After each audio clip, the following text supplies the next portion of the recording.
Dito na tayo sa Malaysian. Dito tayo sa chicken rice shop. Ayan. So, Malaysian at heart. So, Malaysian food dito. So, in-order natin. Meron na silang set eh. Yan, ito na yung in-order natin. 20 RM lang. Oo, diba? Kompleto na. Chicken, bean sprout, nyonyay pie tea. Yan. Tapos may libre ng drinks. So, pakita natin mamaya.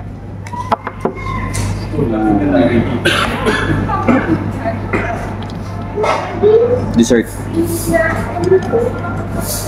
Tapos lychee.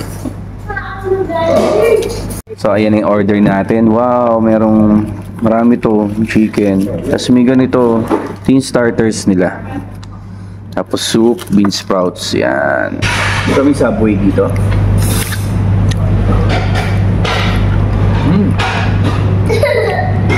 Ito. Bacon. Bacon at saka. Hindi ko alam kung ano isa yun. Sausage. Sausage. Sarap. Ito, sausage. So, ito yung soup. Tikman natin.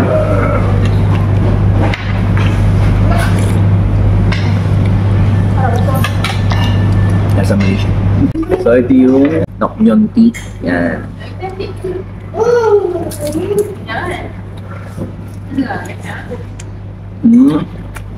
Lumpiang gulay sa atin. Sarap talaga na chicken Hainanese. So, tikman natin dito. Ano sila? Parang ano ng Malaysia talaga yung store. Itong chicken rice. Sarap.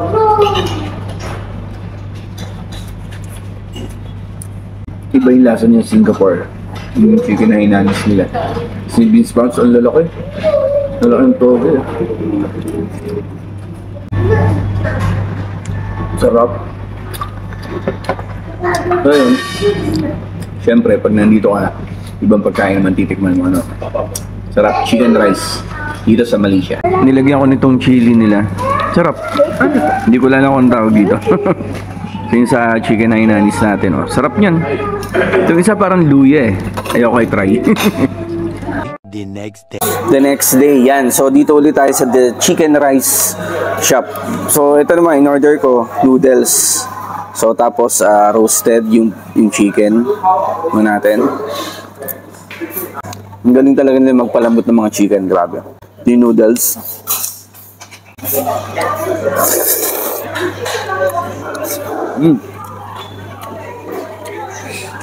Ma-oyster sauce na lasang Malaysia. Tapos meron ditong wonton.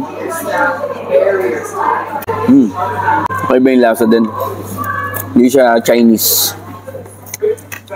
Tingnan naman natin tong lumpia. Fortune, anong tawag nila?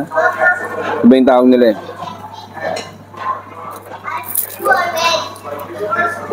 Lumpiang gulay pala. Meron silang tofu dito. Ayan. Ito lang kasi may kain ng malapit dito sa Legoland na may kanin, may baka sa Burger King, KFC. So yun, kain tayo, Malaysia.